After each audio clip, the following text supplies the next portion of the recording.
I was talking to the guy on the ferry, and he said something odd. What was that? We said bad things happen here. Welcome to the Fandom Outpost, your podcast for all things pop culture. Welcome, everyone, to the Fandom Outpost. Today, I am along with Jim. How's it going? All right, how's it going, Bob? Cool. Good. We both got together. We spoke over after the series ended, and we thought we would give a little reaction video to it because it really kind of hit us in all our sweet spots. Yeah. So today we're going to do a reaction video and talk a bit about Widow's Bay Season 1 on Apple TV. There is something about these seafaring towns. The superstitions, their tall tales. I find it charming myself. What town doesn't have a checkered past? There's just some really cool stuff to talk about, right? I mean, I don't even know where to begin. I mean, I guess we'll talk spoilers a bit, right? There's no way to get around it. So if you haven't seen it, maybe come back to this video after you've seen it, and you might get a little more out of it that way, right? Right, I think so, yeah. So, I mean, this series hit me like a ton of bricks because I did not expect it to be as good as it was.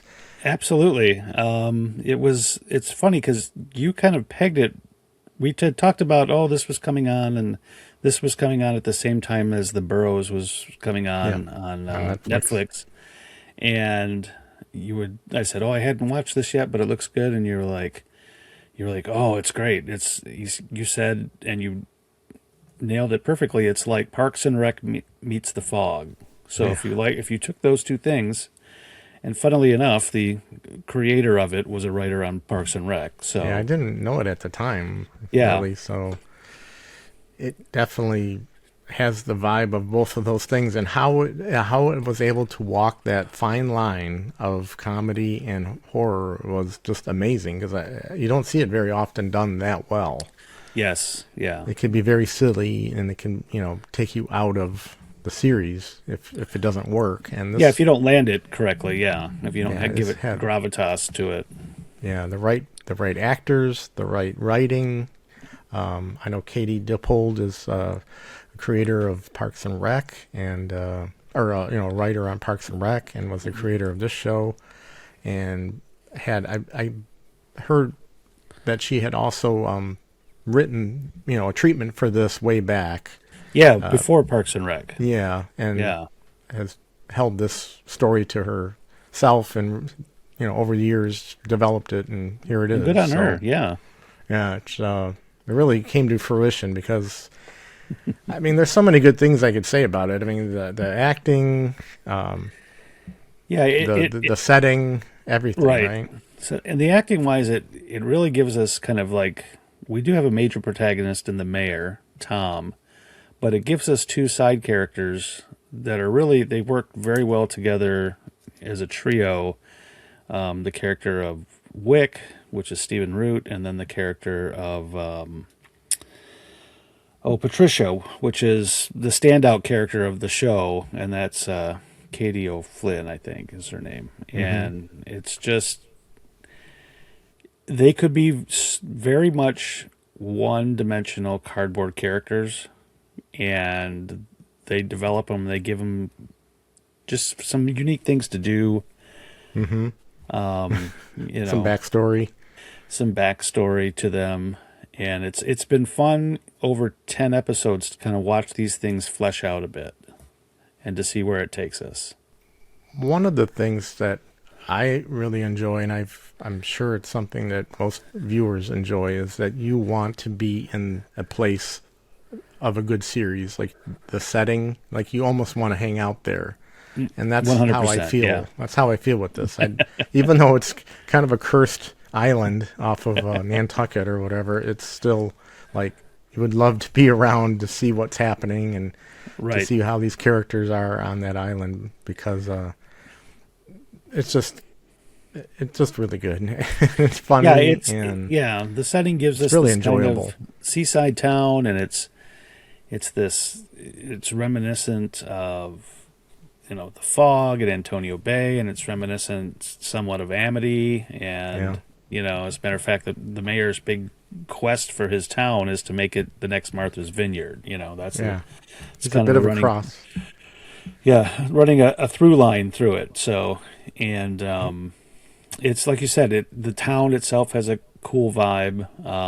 If I had the opportunity to go visit, of course I'd go visit. It's like right out of a Stephen King novel, right? And right, and the Stephen King influences are heavy, and it's on their sleeve.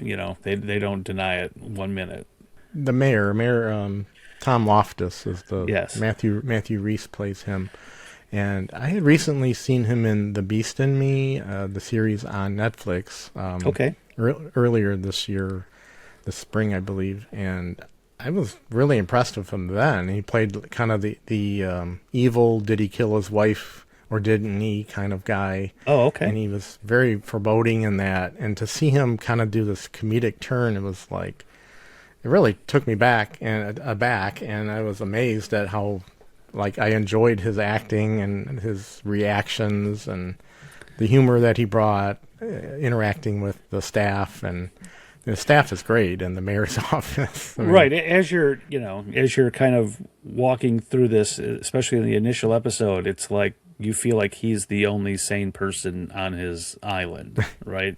Right. You You're feel like seeing all it the through his people, eyes, right? yes, all the people that work for him are kind of slightly off center, right? They're everybody's quirky in that kind of Parks and Rec kind of way, and then the town inhabitants all have some kind of weird hang up or fixation or something like that. Mm-hmm. We have a bit of a Quint stand-in with Wick.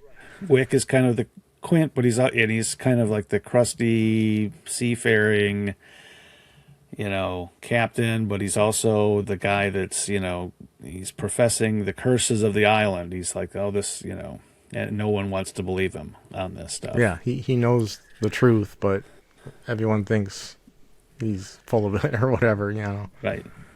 And you through the series, you slowly, through these other characters, discovering things through the episodes. And I do like the fact that, they're not oblivious to, once they have an experience, they're not like, oh, that's just, they don't go back to normal. They're like, they're changed from that. They're like, oh, Right. This is a thing. This is weird. Because Wick is kind of a nemesis of Mayor Tom Loftus. And Right. over the course of the show, They become begrudging allies, Yeah, become allies, and it almost to the point of they have a form of friendship almost. Absolutely. So it's a cool arc between them. Besides us gushing over the whole episode, we'll do a Right. quick overview of kind of the story plot line, real, in a 30,000 foot view. You can help me fill in whatever I know. It's about this island, and it's cursed, and there's a curse that goes back to kind of the 1700s, right? Yeah, 1700s, and the leader of the group, which was all these families that came to this island to live, met some hardships, and Richard Warren is kind of the founder, I guess you'd call him. Mm-hmm. Yes. And sees all of this tragedy, becoming apparent with all the people with disease and such, and gets encountered with an entity that will, help out if he, how would you put it, make a deal with him, basically. Makes a deal with the devil of some sort, right? There's a way that he had accidentally communed with this thing, and then it turns up to haunt him, and then in turn curse the island. Right. So it requires a sacrifice that we come to find out as we go through the series. The island asks for a sacrifice through these bells that toll through the island, right? Right. It's asking for sacrifices to keep the island safe. The people who were born on the island. Now, Tom Loftus was not born, so he doesn't quite understand at first. Right. He doesn't what have the hang-up is. the rich history or folklore of the island. He doesn't kind of, it all seems kind of weird and quirky, and this is just some island BS, that these Right. people do. It's like, why don't these people understand? So with that whole tale, as we do have a flashback episode, it kind of helps flesh that out. There's a lineage of people on the island that we come to find out are related to some of the main characters, and that ties it to the present day. And then there are circumstances that require what should they do to keep that safety going with the entity, if there is this entity that's haunting the place. right. There becomes a what did they call it? It's the trolley Trolley problem. scenario. Trolley problem. It's Right. it's like, would you sacrifice one person to save hundreds or a dozen people, or would you not let anything happen, or would you sacrifice the hundreds to save the one person? So Right. What's your decision? And both of them are terrible, I guess. they're both right? terrible decisions, right? Right. So So some of Yeah, the things that we find out about the curse is that there's like a fog that always kind of yeah, hangs around at night. kind of was at the front end of the series, and then it kind of comes back a little comes bit back. toward the back. It wasn't real Right. thread through it, but I did find that fun, and it definitely had. Even at one point, Loftus says there's something in the fog, Right. which is Right. like a direct, homage to the fog, The fog, Carpenter's right. fog. So that was very fun. That's in the first episode. I'm like, oh my god, this series is for me. Absolutely. It was like, yeah. And then it had the part in the first episode also after the fog settles itself and does all these weird things that someone gets kind of changed and his eyes roll up, into Right. white. And, it's like almost like Reagan in The Exorcist. I mean, there's Right. just all these little touches that kind of remind you of horror tropes in the past. So. Right. I mean, I have a whole list. We won't go into all of them, but we mentioned Jaws, The Fog, Exorcist, The Birds. Stephen King. Yes, Stephen King, absolutely. Halloween, Friday the 13th. Yeah, we'll get into that. There's some other ones there's a whole list, and that's what's amazing about the show is that it kind of threads that through and just gives you these little tidbits to munch on. Yeah, and it's as you're neat that watching. These are all familiar things that we as horror fans recognize, but they put their own spin on it, which kind of makes it their own, which is kind of fun to see. Yeah. To see it done in a creative way. It doesn't feel like a complete ripoff. It feels like an homage, like an honest and earnest homage to those things. So Yeah, and you don't see that too often where it's done in such a delicate way that it's fun. It's a little wink and nod, and it's creative. Yeah, Right. 100%. very creative. You're right. So that's kind of the overarching story, right, of this cursed island, and then how it relates through lineage to the current cast, and then all throughout that's set up and then kind of paid off at the very end, which will lead us into season 2, which has been re-upped, which is great news. Fantastic. Yeah, can't come fast enough. Yeah, in the middle, I know how we're going to hold off this long for another season. In the middle, though, is what we talked about before we got on today, was the monster of the week method, which is so fun. I mean, I know Right. I really enjoy that. It's kind of like an X-Files type thing, right? Yeah, so there's, it's almost like every episode we discover some new curse or new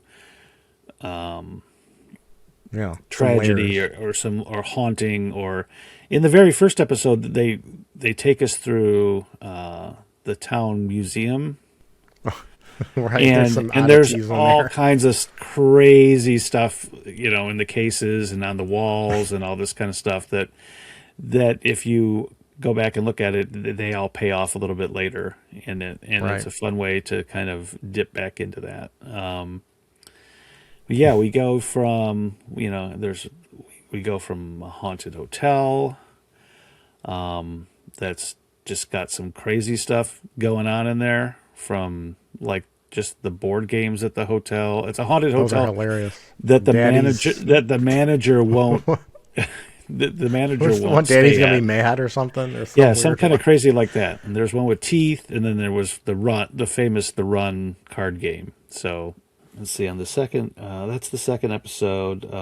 Third episode, we get the inaugural swim, which That's features Jaws. Had some Jaws. that feeling has some to it. Jaws feelings to it. It has a little bit of like The Ring kind of a feel to it.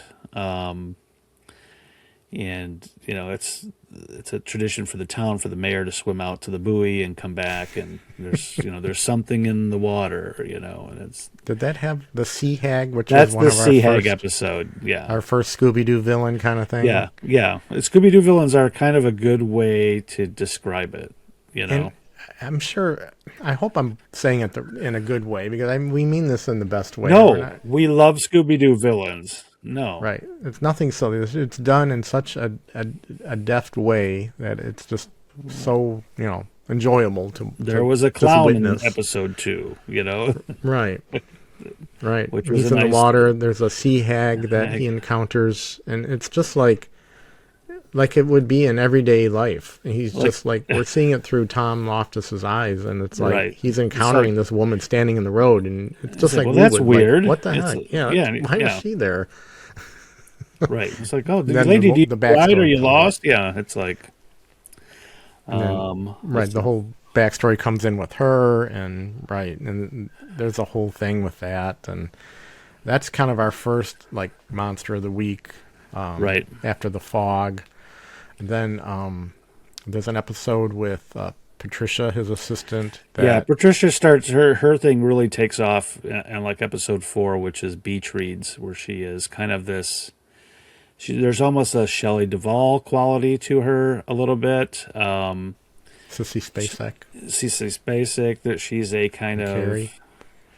yeah. Mousy isn't the right word for it, but it's like She's not in the cool crowd. I guess she's not in the cool crowd. She will never be in the cool crowd, right? So, Right. And when she was a teenager, there was a murderer known as the Boogeyman that killed a bunch of her classmates, and she says that. I'm laughing know. just because I know these villains are Yeah. so cool in the show. And she says that she had received phone calls from him and that he had tried to kill her, and nobody believes her. That she almost even Laurie Strode, like she was Right, and we'll not get a to cool that one. kid, right? We'll get to more of that one, We'll of get the to more Boogeyman. of that one when we get there. But this one has her kind of, in her job as a mayor's assistant, she kind of takes on an event planning for the tourists that were coming to town. That was a cocktails at sunset, and she was kind of reading. She was running a bookmobile, which is actually a really cool thing, like free summer beach reads that Yeah, it's a great idea. that she ran. I loved it, and there was a Stephen King nod in that. There was one of those boxes. There was a Stephen King book, but Yeah, she The found Shining, I believe. yeah, she found a book in her bookmobile, and she read it, and it was kind of like how to have a party and how to influence, win friends and all this. And she follows this book along, and there's hilarity ensues. It's not quite what you think it is. Yeah, she really kind of comes into her own in this episode. You wasn't quite sure how big of a character she was going to be up until we got to here. And then and we have things like the town sheriff, who is part of this threaded throughout the series. The town priest, who has this kind of Hal Holbrook-y cursed priest. I'm hiding the big city secret. That kind of a vibe to it. The mayor's son is another character, and he and the mayor are a bit, on the outs with each other. His Right. teenage son, that weaves its way through the entire series, and he just wants to do well by his son because his wife has passed, and it is said that she had passed in childbirth for her son. So, Right. And it ties into the whole grand plot as we grand find plot out eventually. as we find out. What's after the without beach reads? giving it all Dean? away. Yeah. The beach reads episode. That was the book that right. That it was kind of like this. Like How to They Plan a call that Party. type of book, like an Evil Dead, Yeah, or whatever, or the a grimoire or a Necronomicon, kind of like it was like a witchcraft book. Necronomicon, yeah. It turns out to be some kind of. She doesn't know it. She doesn't know it. She's under the And spell, and right? it's not presenting itself to her in such a way. And one of the neat things that happened, you find that happened in that episode, is that episode, the events of that episode number 4, happen at the same time as the events of episode number 3. Because you hear that's right. you hear at the very end of the 3rd episode that you hear the sheriff asking for assistance, and that is in response to what is going on in episode number 4. So that was really well done. And then it becomes kind of like a Carrie ending to that. Where Yeah. There's a crazy kind of Carrie Midsummer ending. I don't know what is it. Right. That was great. So Patricia had her. Well, she has another. Right. She had her spotlight episode here, but then she has another one. Right. I mentioned the one going back in time was directed by Ty West, which is really cool. That did the trilogy with Pearl, X, and Maxine. Right. So he's got some horror chops, and this episode is really well done. That one, the throwback very cool. one. Yeah, you would. Our History, it's called. Yeah. Yeah. It's one of those series that paying attention to what's going on will pay off to you as a viewer. So, but yeah, the Back in Time series was great. And then the repercussions of the Back in Time series in the next episode, which The seasickness. the seasickness episode was great because you were like, that didn't happen. No way that happened. And No you're way like, they're going to pull this off. Right. And they pull it off. And it's right. I don't even know how to say it without it sounding silly. but right. it's So at not. at the end of that episode, back in present day, they dig up the founder of this town, who happens to still be alive, buried alive in his coffin. And Richard Warren, yeah. That he's been gifted more immortality, I believe, and it's with this curse. crazy, yeah. And it's This hilarious interactions. It's spooky, and it's people are interacting with him in a way which you would interact with something like that. That's kind of one of the things I liked about it. It was so creepy though. Like when he's in the room, the way it's shot, and he's kind of in the foreground in the dark, sitting on the bed.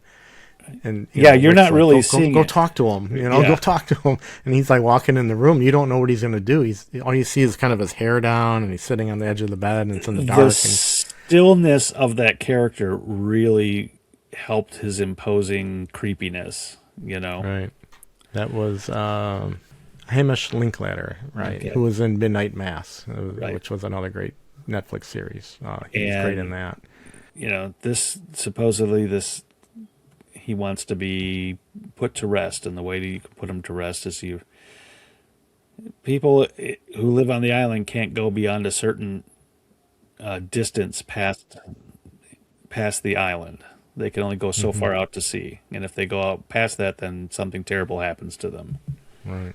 So their mission in that one is to get him to where he wants to go, and how that goes. In between the two of them, Wick and Tom Loftus, there's only one of them that wasn't born on the island. So Right. Yeah. guess so who Wick has to take him out? And this is for anybody who was born on the island. You cannot go past this certain marker, otherwise you're doomed. Right. Bad things happen. Via any number of ways, not Right. just one way, any number of ways. So, did it remind you a little bit of Lost even? I mean, I know Lost has a lot of detractors, but with the island and the curse and... Yep, a curse at an island and an unfolding mystery week after week. It has that vibe to it. Interesting characters that you're following. Yeah, 100%. And some orientation videos that are like the Dharma Project. Oh yeah, by the time we get there's a couple toward points the end of the... in it where they talk about previous administrations and the things that they needed to do or didn't do, and one mayor is called Howard the Coward because he wouldn't do what needed to be done, and you don't Right. really know what it is that needs to be done. Toward the end of the season, you see these like instructional videos. Yeah, very filmed. Fallout, very Yeah, you know, retro-y looking. very like That explain what has to be very done. And industrial yeah, films. industrial films, right? Yeah. So there's so much that can go on. We don't want to go beat by beat, but let's just talk a couple other monsters of the week that I just wanted to throw out there. I know we talked about the Boogeyman, and that one. Yeah, he's one of our favorites. That right? one hit me. Yeah, that one I checked that off right away. Yeah, that was such an homage to Halloween that and the quote unquote final girl, which is Patricia's portion of the story. And it's funny because she does everything that a normal person would do, that you're supposed to do, that like film characters don't do, right? Right. In her house and it feels off, and there's a light on that was in a room or it wasn't on before, and or vice versa, and so she slowly backs out of her house, and she gets out of the house. She gets and out goes of to the house. Side. She Right. left the door open. She goes to the side by the bookmobile, I think, and then comes back. Right. And then the door's closed, and she doesn't notice. She opens the door to go in. You're like, don't go in, Right. Stuff like that was just so well done because you're just like, it's just subtle little like horror type trope things. And he's and you've heard in prior episodes to this, you've heard about this killer that lived in this spooky house. As a matter of fact, the kids were going to go prank the spooky house, but the sheriff told them not to. That's very Dr. Loomis and very, Meyer house. Get your ass Myers away house. from there. Right. Myers house kind of. Yeah. Vibe. Yeah, 100%. And the guy, it's a faceless mask, but it's not Michael Myers, but it's not Jason, and it's not Right. And he's Unstoppable. He's a slow walker. He's unstoppable until the point where he gets stopped, right? Right. And then it cuts into this really wonderful montage of Patricia, not giving up guard over his corpse and his various with her journeys to shotgun. yes, with her various journeys, with some wonderful Enya music that kicks in to accompany it to make it a little more surreal. It's fantastic. It's a great episode. Absolutely. I was smiling ear to ear when I was watching it because I know Bob was going to be like, "Oh my God, he must have just." Yeah. I'm like, they're doing it. Yeah. Because you were just down for the ride. They were doing it right. Yeah. They did it, and they did it right on all. She picks 5 different ways to kill him. Right. Until she gets the right one, which is a la Halloween 2. People are trying to help this guy, like, oh, he's on fire. Put him out. Yeah. She's like, no, leave him alone. It's like, you're ruining it. And you're right about how like everyone always yells at a screen for a horror movie. Don't do that. Don't do that. She has the gun on him when he's dead. Right. Gun on him in the ambulance. Gun on him in the morgue. Gun on him in the crematorium. Right. Until the door's closed. Let me get in the car. I got to kill him. I got to run him over again. She's like, yeah, 100%. It's fantastic. Yeah. It's one of the standout episodes. Yeah. And we mentioned Sea Hag, the Boogeyman, and then the Killer Clown, which is very much like Stephen King's It. It has an It. Had a great episode. Yeah. Which was a quick tale of a serial killer that was from the past, and Tom's having to stay in the inn for a night on a bet because everyone tells him it's haunted and he doesn't believe it, so he stays the night and he encounters because he wants people to come stay at his town. It's all very he's trying to keep business up and get an article in the New York Times, I believe. Yeah, there's a reporter coming to the. So he's trying to pump it up and look at how good it is and everything. And he ends up staying the night in this inn on a bet. And, nothing's going to happen. And then he encounters someone kind of like Jack Torrance encounters like the bartender in The Shining. Right. And you don't know if this guy's real. And he's talking There's to another him. guy that shows up and they have a dialogue and an exchange. And you don't know if is this guy a real guy? Is he a fake guy? Is he... He gets kind of creepy. Right. He's like, you're joking, right? Oh, yeah. Oh, because he's like saying all this terrible stuff all of a sudden out of nowhere, like a complete left turn. Yeah. So, and then at the end of that, you kind of encounter this clown kind of comes at Tom, and you don't know if it's a figment of his imagination or if he's really Right. haunted, so it leaves a little bit to your imagination in that. But that was one of the three big monsters of the week, and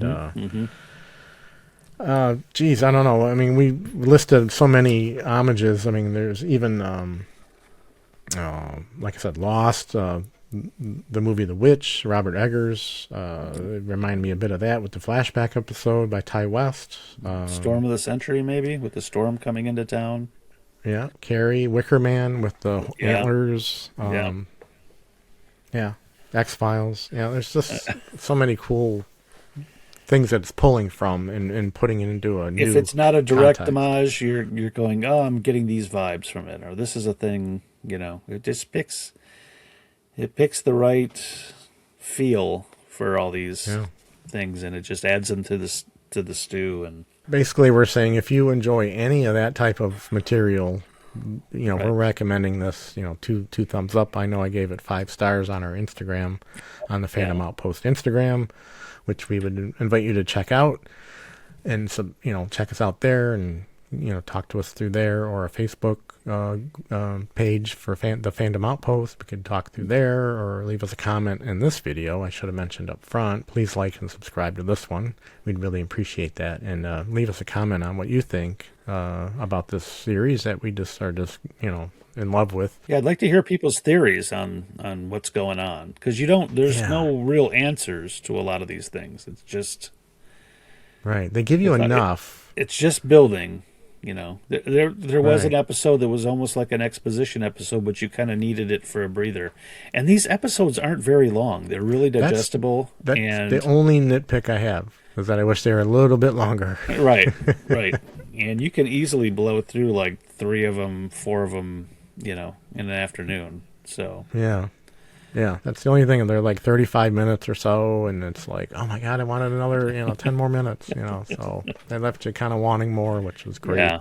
yeah, right. Left it in a good spot for you wanting more. Yeah, every episode makes you want more from the next episode. So it makes you very eager to watch it. All right, I guess we'll leave it there. 2 thumbs up, and that's about it. I mean, check it out and let us know what you think, right? Yeah, absolutely.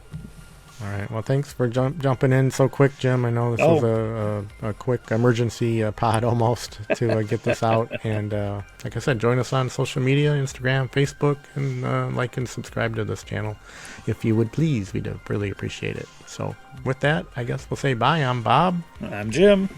We'll see you next time on the Fandom Outpost. Thanks, everyone.